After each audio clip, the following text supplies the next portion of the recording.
Crack it.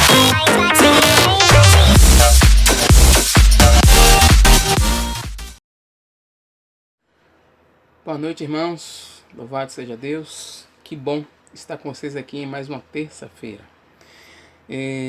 Vamos dar continuidade hoje ao assunto que estamos trabalhando, que é os pilares da vida da igreja. Então, toda terça e quarta-feira nós estamos aqui reunidos para compartilhar esse assunto.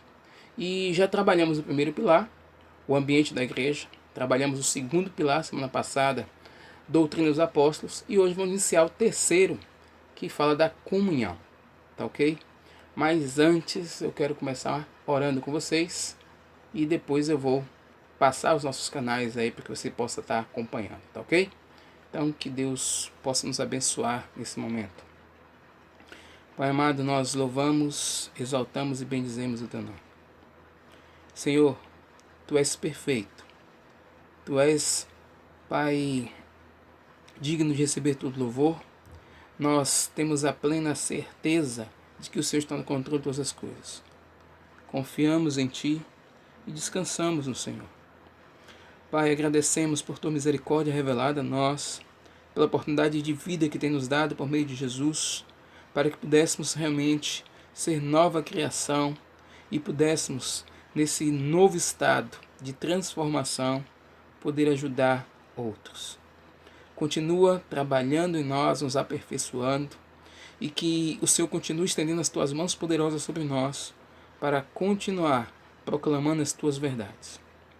Que o amor do Senhor possa crescer ainda mais em nossos corações, e que venhamos exalar o bom perfume de Cristo, buscando viver uma vida de justiça e retidão nesta terra, de forma a revelar a Tua pessoa, ó Pai, assim como Jesus o fez e se revelou a nós.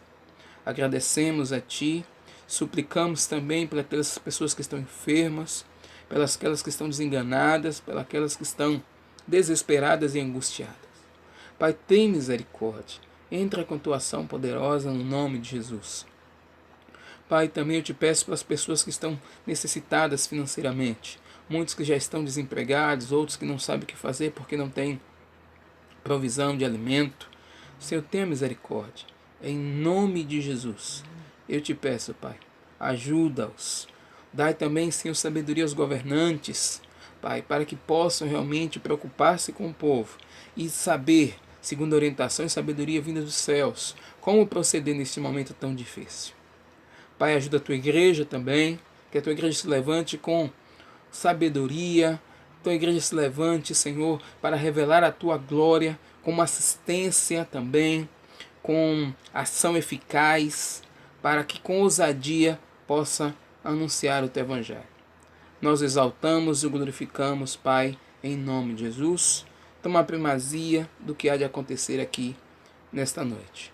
Nós te louvamos e te rendemos graças para todos sempre, no nome de Jesus. Amém. Amém. Se você já tem nos acompanhado, então você vai estar dando continuidade aí ao assunto. Se você ainda não está nos acompanhando, você pode nos seguir, né? Como você já, você pode se inscrever no nosso canal Igreja Andante no YouTube e também no Instagram, né? Também Igreja Andante. E aí você pode acompanhar nossas reuniões, você pode acompanhar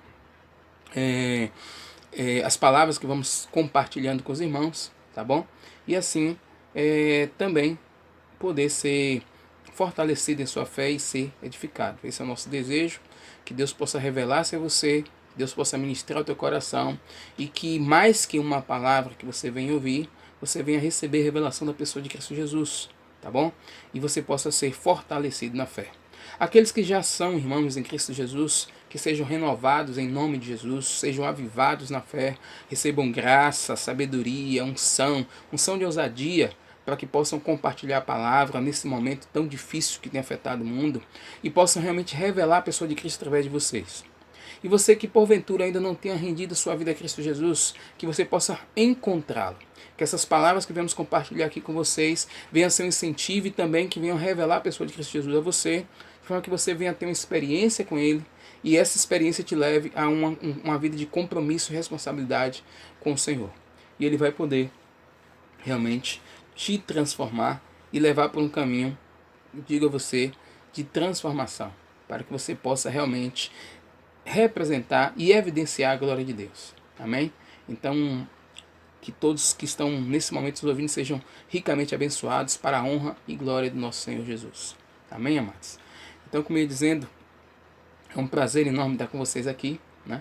Fico satisfeito em poder compartilhar um pouco desta palavra, da pessoa do Senhor, de falar um pouco do nosso Senhor. É uma satisfação para mim, né? Poder estar com vocês, ainda que virtualmente, né? Eu creio que haverá um tempo oportuno que vamos nos abraçar, vamos nos beijar e vamos realmente matar a saudade. Que bom. Como eu estava dizendo no início, né, nós estamos trabalhando com um assunto, e esse assunto é os pilares da vida da igreja. O primeiro pilar ao qual nós abordamos falava do ambiente da igreja. E nós falamos que o ambiente da igreja é o que a igreja deve gerar, ou seja, que ambiente, que circunstâncias as pessoas que vêm para a igreja devem encontrar. E a gente usou um termo para clarificar e melhorar o entendimento disso, que foi a perseverança. Né? Então, o ambiente que a igreja gera, o ambiente que a igreja produz, é um ambiente de perseverança. E é justamente essa perseverança que nos mantém firmes.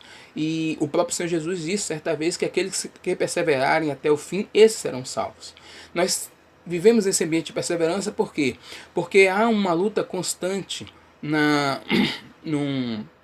contra nós, contra a todos aqueles que proferem o nome do Senhor e tudo que se levanta para o conhecimento de Deus, para que as pessoas não tenham esse conhecimento e que nós devemos seguir nesse caminho. Então precisamos perseverar, lutar, para que venhamos realmente experimentar mais de Deus. Então há necessidade que haja uma dedicação, um empenho da nossa parte, para que possamos estar mais próximos, mais dedicados a Ele. O segundo pilar que nós falamos foi a doutrina dos apóstolos. E nós falamos que nós temos uma tendência, principalmente nós do Ocidente, uma tendência muito grande de associar doutrinas com ensinamentos, e mais ensinamentos que eu digo que sejam mais estudados. Né? E a gente termina fazendo conjunto de regras, e esses conjuntos de regras para nós se tornam doutrina, e a gente começa a tentar cumprir aquelas regras, e não só tentar cumprir, como condenar e observar quem estão seguindo eles ou não. A gente entendeu, pelo pouco que nós falamos nesse segundo tópico, que a doutrina tem a ver com a própria pessoa de Cristo Jesus. Então a doutrina dos apóstolos correspondia não ao conjunto de regras, mas ao caráter e à pessoa de Cristo Jesus. Então os discípulos ensinavam aos seus discípulos a viverem nesse caráter e na pessoa de Cristo Jesus. E lógico, não era um conjunto de regras, era a própria pessoa de Cristo sendo evidenciada. Né? E essa evidência, né? Essa evidência, ela terminava sendo bem vista por todos aqueles que estavam realmente vivendo naquele contexto. E lógico, é um contexto que nós também fomos convocados e chamados a viver também, tá bom? Revelar Cristo. E hoje, como eu disse para vocês, vamos trabalhar com o terceiro pilar. E esse terceiro pilar diz respeito à comunhão. Né? Então esse é o ponto que nós vamos estar trabalhando aqui hoje, que é a comunhão. Então eu e você, nós fomos chamados à comunhão. Então, em meio a todas as dificuldades que possam surgir, e eu digo dificuldade de relacionamento, dificuldade de entendimento, dificuldade da compreensão do outro, né? O Senhor Jesus nos chamou para isso, para a comunhão. A gente vê isso muito claro na própria vida de Jesus. Jesus, ele veio, e ele não veio no sentido de juízo, no sentido de julgar. Ele veio para se tornar, para fazer parte. E ele vem nesse contexto para comungar, para ter comunhão, para ter aproximação e para conviver com os homens. Então ele veio para experimentar de tudo que nós experimentamos, e não só experimentar, mas viver conosco. né? E é muito impactante isso, porque a palavra diz, e o livro de João, no seu capítulo 1, diz que, eu quero ler para vocês, é melhor ler, João capítulo 1, eu vou ler do versículo 1 em diante, para você entender um pouco desse impacto que é o fato de nosso Senhor Jesus vir e habitar entre nós, né? João capítulo 1, verso 1. Diz assim, está falando de Jesus, falando da pessoa de Jesus. No princípio era o verbo, a palavra. A palavra estava com Deus e a palavra era Deus. Ou seja, o verbo, a pessoa que está se falando aqui, que é Jesus, era o próprio Deus. Estava no princípio com Deus, e aí entra o versículo 3. Todas as coisas foram feitas por Ele, e sem Ele, nada do que foi feito se fez. Ou seja, Jesus estava na criação e nada do que foi feito na criação foi feito sem Ele. Então ele vai, e pelo que a gente lê também no livro de Filipenses, né? E eu vou ler também esse versículo para vocês, para que a gente entenda que não foi só o fato de Jesus vir, foi o fato de ter comunhão, de ser um com a gente, de experimentar o que eu experimento, experimentar o que você experimenta. Esse foi o contexto que Jesus ele experimentou, ele vivenciou aqui conosco. Filipenses capítulo 2, eu vou ler o versículo 5 em diante.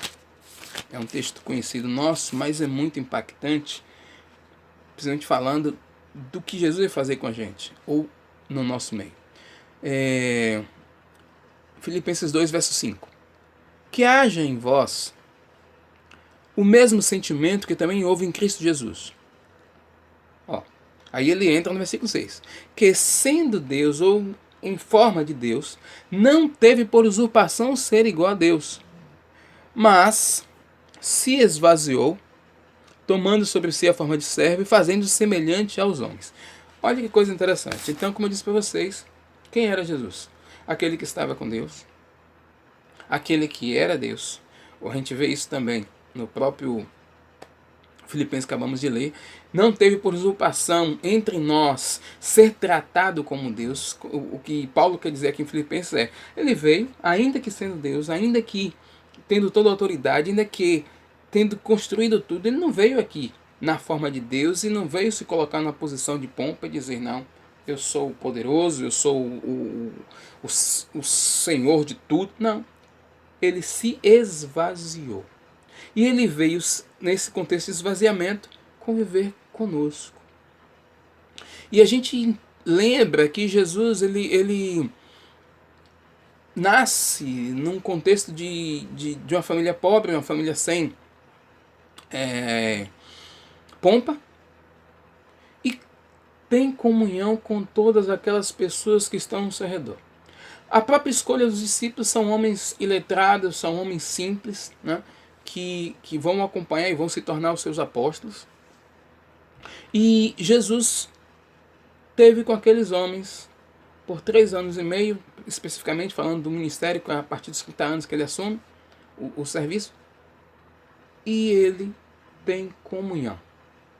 E a comunhão, ela diz respeito à aproximação, ela diz respeito à abertura de coração, ela diz respeito a se dar e a receber.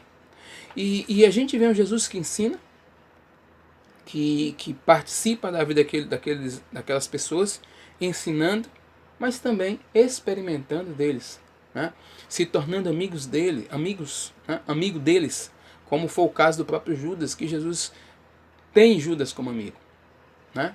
E quando Judas traz aquelas pessoas para aprender Jesus, Jesus diz amigo. Ou seja, Jesus se relacionou com aquelas pessoas com amizade.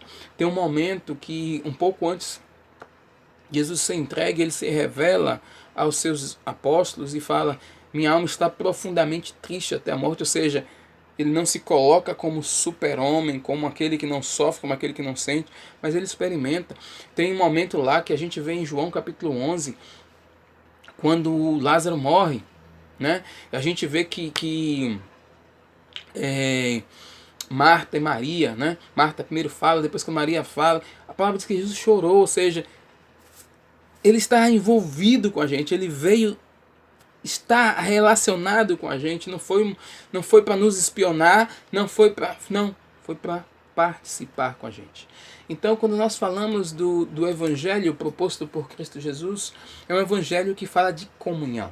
Então, a comunhão é fundamental no desenvolvimento da igreja. A igreja do primeiro século experimentou isso muito bem, viveu isso muito bem.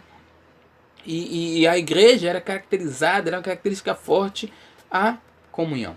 Como eu disse para vocês, temos dificuldades? Temos, porque temos pensamentos diferentes, temos formações diferentes, temos ideias diferentes, mas o nosso Senhor Jesus deixou muito claro que nada disso, né, é capaz e tem poder de nos separar. Né? Você vê que a ação de Judas não foi capaz de romper o que o Senhor sentia.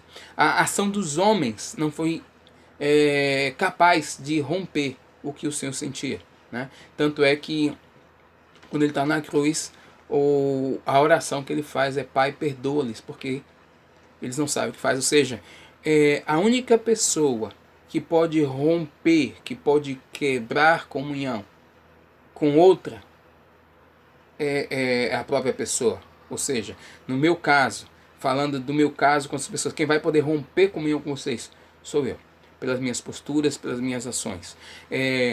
Mesmo sendo traído, mesmo sendo ofendido, isso não me dá o direito. Claro que eu posso sentir e não querer me relacionar por causa dos nossos sentimentos, por causa dos meus sentimentos, mas olhando para Cristo e aquilo que Ele nos delegou, Ele nos ensinou, isso não nos dá o direito. Isso volta a nos lembrar do segundo ponto, porque a doutrina não é um conjunto de regras no sentido de dizer assim: olha, você tem que ter comunhão com todos e você tem que sofrer por todos e você... Não. A doutrina fala da pessoa de Cristo. E aí é que é o impactante, porque como é que Cristo viveu? Como é que Cristo se portou? E eu sou confrontado a viver desta forma. Então, a doutrina, sendo a própria pessoa de Cristo, me leva a olhar como ele viveu e suplicar para que o Espírito Santo me capacite a viver da mesma forma. É um processo desafiador, não é fácil. A gente muitas vezes, na nossa caminhada, a gente tem pessoas que a gente simpatiza, tem outros que não simpatiza, né? E eu vou depois explicar um pouquinho por que tem isso na gente, né? E eu lembro de uma experiência até que eu passei uma certa vez. E eu lembro de um irmão. E não conhecia esse irmão, não tínhamos intimidade, amizade e tal. E no primeiro momento que eu me aproximei desse irmão, não gostei dele. Não sei, sabe? Criou uma antipatia. Às vezes, a gente caminhando na conversação que estava, ele falava e aquilo me gerava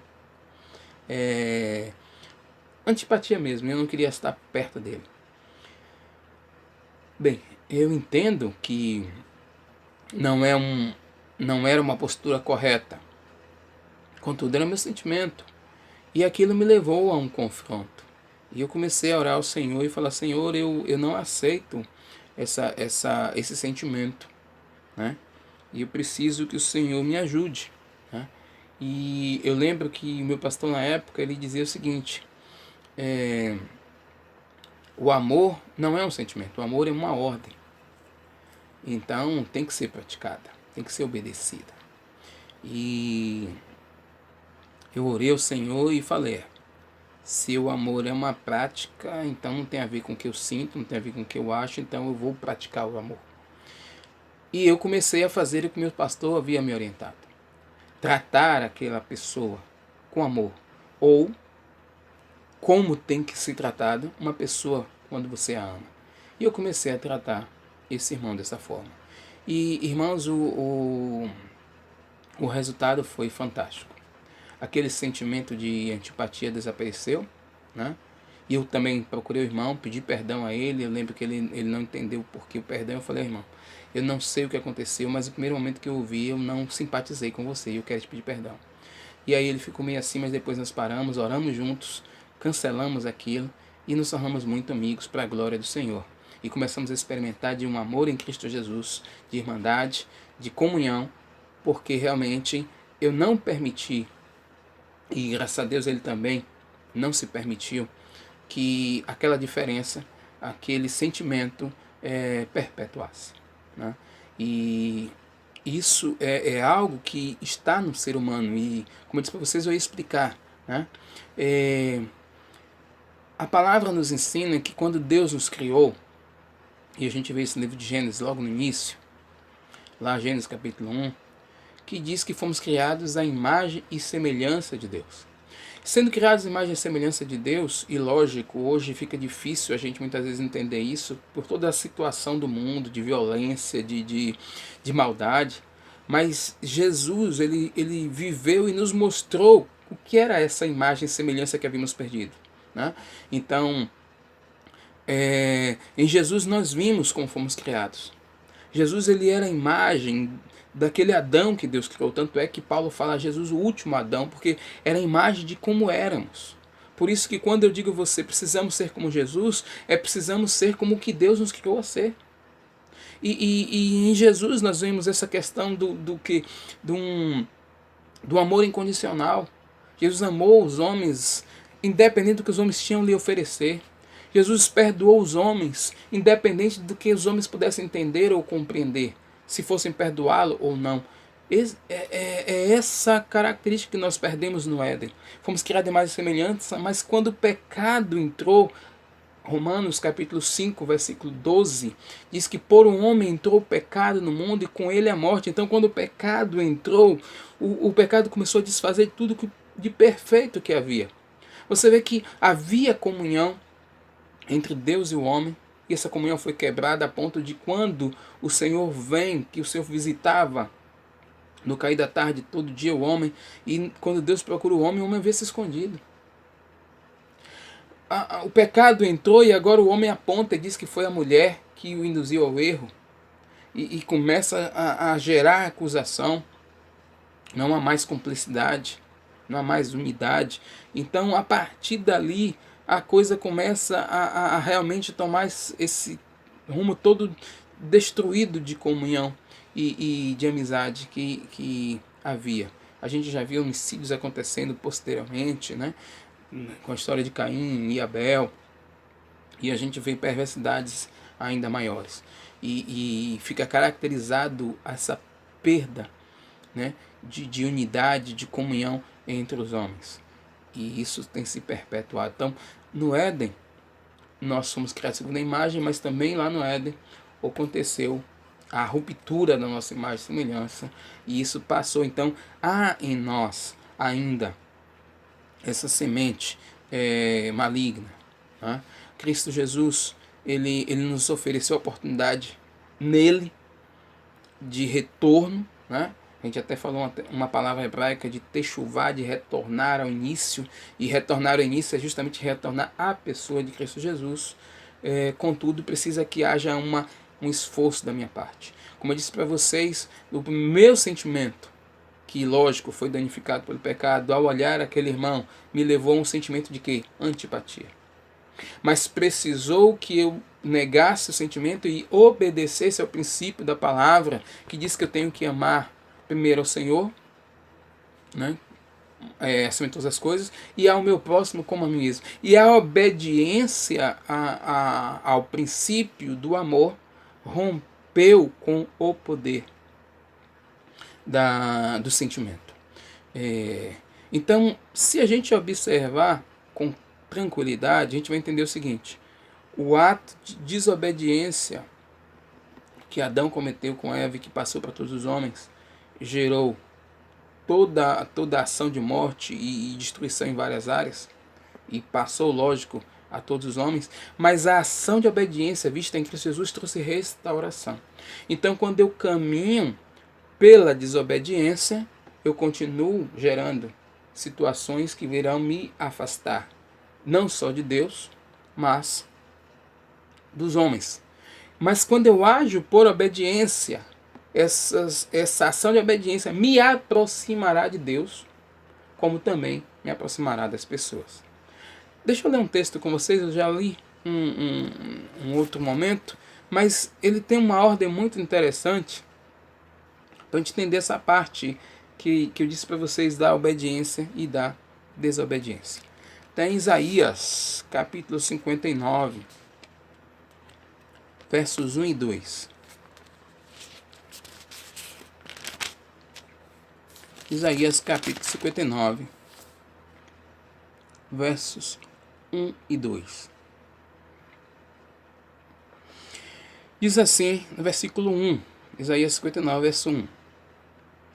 Eis que a mão do Senhor não está encolhida, para que não possa salvar, e nem seu ouvido, tapado ou obstruído, para que não possa ouvir. Versículo 2. Contudo, os vossos pecados, as vossas iniquidades, fizeram separação entre vós e o vosso Deus, e os vossos pecados têm escondido a face dele de vós. Assim, ele não conseguirá vos ouvir. Vocês repararam no versículo 2 a seguinte frase? Eu vou repetir para vocês. Contudo, os vossos pecados, as vossas iniquidades fazem separação entre vós e o vosso Deus. Irmãos, vamos entender uma coisa. Deus não mudou. O amor de Deus por todos os homens não mudou. Talvez as pessoas elas vejam esse contexto que tem acontecido atualmente de pandemia, de violências que vem acontecendo ao longo de anos, e as pessoas falam assim, bem, se o amor de Deus não mudou, se Deus é o mesmo, por que essas coisas continuam acontecendo e tanta destruição e morte e tal e tal e tal? Eu já respondi, mas eu vou lembrá-los. Deus nos criou como? A imagem e semelhança dele.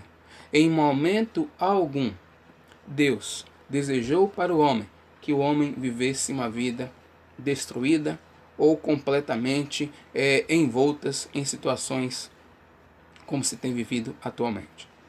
Contudo, o homem fez uma escolha lá no Éden e o homem continua fazendo escolhas hoje. A escolha do Éden foi o homem preferir desobedecer e, lógico, por hereditariedade, isso passou a todos os homens. Talvez você diga assim, bem, foi Adão que pecou, não foi eu.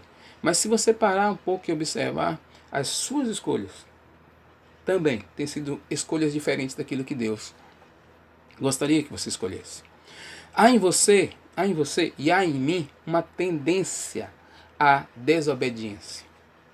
E isso é notório na nossa história. Quando criança, quando adolescentes, quando adultos, tudo que fala diz respeito à obediência, nós não gostamos, nós temos um jeito para tudo. Se é usar o cinto de segurança, nós achamos ruim. Se é não atravessar o sinal vermelho, a gente tem que dar um jeito de ultrapassar. Se a velocidade da via ou da estrada de 80 km por hora, a gente não se dá satisfeito, tem que andar 100, 120, 140. Se é pagar imposto, a gente reclama e acha que não se deve pagar. Então, tudo que diz respeito, a gente tem uma tendência a desobedecer. Então, a desobediência por si só traz as suas consequências. Não é interesse de Deus, nem desejo de Deus que nós assumamos ou passemos por essas questões, mas é notório que cada um arcará com as consequências. Então, se você parar um pouco e refletir aí, é muito mais fácil para nós dizer, olha, isso está acontecendo por causa disso. É mais fácil acusar, é mais fácil apontar, e a gente tem uma dificuldade de assumir os nossos atos que geraram consequência. Então, eu quero que você pare um pouco e reflita o seguinte, Deus não se afastou de mim e não se afastou de você, mas nós nos afastamos dele. O texto que acabamos de ler diz que os nossos pecados fazem separação entre vós e o vosso Deus. Nós nos afastamos dele porque achamos que a forma que Deus conduz não é a forma correta. Então nós temos sempre uma ideia mirabolante, uma ideia melhor, uma maneira melhor. E são essas ideias melhores, esses pensamentos melhores que achamos que temos, que nos afastam da comunhão com Ele. Comungar, ter comunhão é estar junto, estar unificado. E essa unificação nos levará ao mesmo pensamento e, logicamente, a uma mesma compreensão. Se a gente observar a vida de Jesus, Jesus fazia exatamente aquilo que o Pai orientava. E não era porque Jesus fazia as coisas a mesma coisa que o Pai orientava, porque ele estava unido ao Pai, ligado ao Pai. Nós muitas vezes não estamos ligados às pessoas. Às vezes na nossa congregação nós não estamos ligados. Por quê? Porque achamos que a maneira que o pastor está conduzindo, a maneira que os líderes estão orientando, é uma maneira que eu não entendo, porque eu tenho uma maneira melhor. Irmãos, para que possamos andar em comunhão, temos que pensar a mesma coisa. E pensar a mesma coisa requer renúncia. Renúncia muitas vezes é aquilo que você acha, daquilo que muitas vezes você entende, para que você possa compreender. E é esse momento de você compreender e você pode contribuir. Mas o fato de você não se permitir ouvir, ou aprender algo novo, ou pensar de uma forma diferente, não te levará à comunhão. Diga você, a doutrina dos apóstolos era a pessoa de Jesus Cristo. Então nada pode ser diferente disso. Fora disso não há comunhão. Não há comunhão. Eu estava lendo um negócio aqui que eu achei interessante. E eu queria ler com vocês, quer dizer, falar com vocês sobre isso, porque é bem interessante. Tem um texto, 1 Coríntios, capítulo 10, 17. E o Jamê faz uma colocação que eu achei interessante desse texto. E primeiro eu queria ler um pedaço do texto. Então, 1 Coríntios, capítulo 10, verso 17. E diz assim. 10, verso 17. Porque nós, sendo muitos, né, falando do corpo de Cristo, somos um só pão e um só corpo. E, lógico, vocês já ouviram a gente falando sobre um só corpo. A gente fala muito sobre isso. Precisamos ser um só corpo, somos um só corpo, Cristo é a cabeça. Mas o Jamê, ele faz uma colocação interessante quando ele diz assim, que Paulo nos compara a ser um só pão. Apenas um pão, né? Quando fala só pão, né? Mas apenas um pão. Todos um único pão. E ouvindo o nosso irmão falar, ele falou o seguinte, bem, fazendo o pão no geral é feito de trigo. A gente sabe que tem que ser pego o trigo tem que ser triturado, né? Processado. E quanto mais o trigo é triturado e processado, ele vai perdendo o seu individualismo, né? E lógico, ele vai se tornando agora uma única massa, né? Vai se tornar uma farinha e ali não tem como saber qual trigo é, né? Trigos estão ali triturados. Depois, lógico, do trigo tem outros elementos usados na massa do pão, mas vamos lá, a gente preparou, juntou todos os elementos, fermento, farinha, a própria farinha que é a farinha de trigo, açúcar, tal, misturou tudo e ali você tem uma única massa. Irmãos, não tem como você identificar que trigo é aquele. Se tinham 2 ramos de trigo, 3, 4, 5, tá tudo misturado. Cada luta, cada dificuldade, cada situação que nós passamos no desenvolvimento da nossa vida em Cristo Jesus, no decorrer da nossa vida em Cristo Jesus, nos leva a um processo de transformação. E se você parar um pouco e analisar com calma, é uma forma de quebrar a nossa individualidade. O nosso individualismo, não a nossa individualidade. Cada um é uma pessoa. Mas em Cristo, o egoísmo é para ser quebrado. E por isso que nós passamos por todas as dificuldades, transformações ao longo do caminho, porque precisamos entender que não somos um. como pessoa, no contexto assim, eu estou sozinho, não, eu sou um com a igreja, eu sou um com fulano. Então a gente está inserido nesse contexto. E quando a igreja funciona desta forma, como Cristo quer, não fica claro quem fez. A igreja fez. Né? A igreja participou. Todos estão inseridos. Né? E quando eu trabalho, eu não tenho que me gloriar porque eu estou falando, ou porque estou ministrando, ou porque pela minha pregação se render 1, 2, 3. Não, porque eu sou parte de um todo e esse todo tem contribuído. Então eu posso ser a voz que está sendo falada e está sendo ouvida. Mas a oração de irmãos, há conselho de irmãos, há momentos que sentamos juntos, momentos que compartilhamos a palavra, e tudo aquilo que eu venho falando é um conjunto de coisas que foram experimentadas num contexto com várias outras pessoas. Então, o que eu explano aqui para vocês é fruto de processos de oração, de comunhão, de conversas com tantos e tantos irmãos de variadas denominações, né? Então, como eu poderia dizer para vocês, falar, não, é a minha sabedoria, é o meu estudo, é a minha compreensão? Não. Mas esse processo de transformação que acontece na minha vida e acontece na sua vida, por longo de todos os relacionamentos que nós temos, é que contribui para que possamos falar. Daí eu volto a dizer para vocês como é importante termos discipulado. Como é importante andarmos em companheirismo. Como é importante participarmos de reuniões, estarmos congregados e conversarmos. Por quê? Porque quanto mais vamos passando experiências uns com os outros, mais seremos transformados em Cristo Jesus e mais aperfeiçoados nele.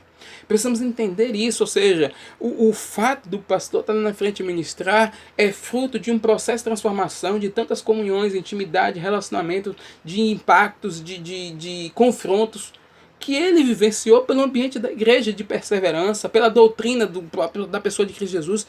Então, você e eu fazemos parte de um todo. Somos um pão, porque estamos misturados um no outro. Né? Então, jamais eu posso acreditar ou achar que a minha ideia é a predominante. Não, eu tenho uma ideia sim, eu tenho um pensamento sim, mas quantas dessas ideias foram modificadas, transformadas, aperfeiçoadas por causa do meu relacionamento com você? Por meu relacionamento com outros? Quantas ideias ao longo desses anos foram melhoradas, transformadas, aperfeiçoadas, anuladas, transformadas, mudadas por causa do nosso relacionamento? E isso deve acontecer. Vamos falar a mesma coisa, passo a passo, mas essas mesmas coisas têm influências de outros, melhoramentos, complementos, porque estamos em comunhão. Nós fazemos parte de um corpo vivo. E sendo um corpo vivo, está em constante ebulição, transformação, movimento. Né? E nós não podemos nos esquecer disso. Por isso, comunhão, amados, é muito importante. É fundamental para o nosso desenvolvimento. Lógico, assim como contribui para a nossa formação e desenvolvimento, você também vai entender que, de uma certa forma, o meu papel ele é muito importante, como o seu papel é importante. Mas se a gente não conseguir discernir isso corretamente, haverá consequências. Você lembra que Paulo, quando ministra a ceia aos coríntios, ele chama a atenção dos coríntios justamente porque eles estão num processo que aparentemente juntos celebrando a ceia, mas estavam individuais, estavam separados. Um comia primeiro, o outro se embriagava, né? Aqueles que não tinham o que comer ficavam sem comer, e era aquela bagunça. E ele falou, e o Paulo diz que todo aquele que comer da ceia, ele falava isso de forma muito clara, porque a ceia revela a comunhão, come e bebe para a sua própria condenação, porque não discerne o corpo de Cristo, não discerne o que é ser um, não discerne o que é estar em comunhão. Irmãos, em Cristo Jesus, em seu corpo foi desfeita toda a inimizade, tudo que nos separava, tudo que nos afastava, tudo que contribuía para não vivermos em comunhão foi quebrado em Cristo Jesus. Não há desculpa para mim e para você não caminhar junto. Não há desculpa para mim e para você não participarmos um com o outro por causa de diferenças de pensamento, diferenças de compreensão. Precisamos entender que, negando a nossa vontade, podemos aceitar as diferenças. Vamos caminhar, vamos desenvolver, vamos aprender e vamos permitir que o Senhor nos unifique, porque Ele tem a maneira, Ele tem o jeito, Ele tem a forma. Comunhão é fundamental. Então, volto a salientar. Valorize o seu tempo no discipulado, irmão. Porque o que você tem precisa ser melhorado e aperfeiçoado. Aquilo que você não tem precisa ser adquirido. Aquilo que você também tem precisa ser colocado para contribuir para o crescimento de outro.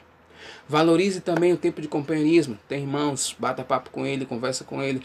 Já que hoje tem pandemia, tá, não tem uma situação, não estamos saindo de casa, olha a internet aí, liga para ele. Tem o computador, tem... não dá para falar muitas vezes por causa de crédito. Graças a Deus tem o Zap, né? Tem internet, que bom. Se puder usar o vídeo, melhor ainda, que vai ver o outro, né?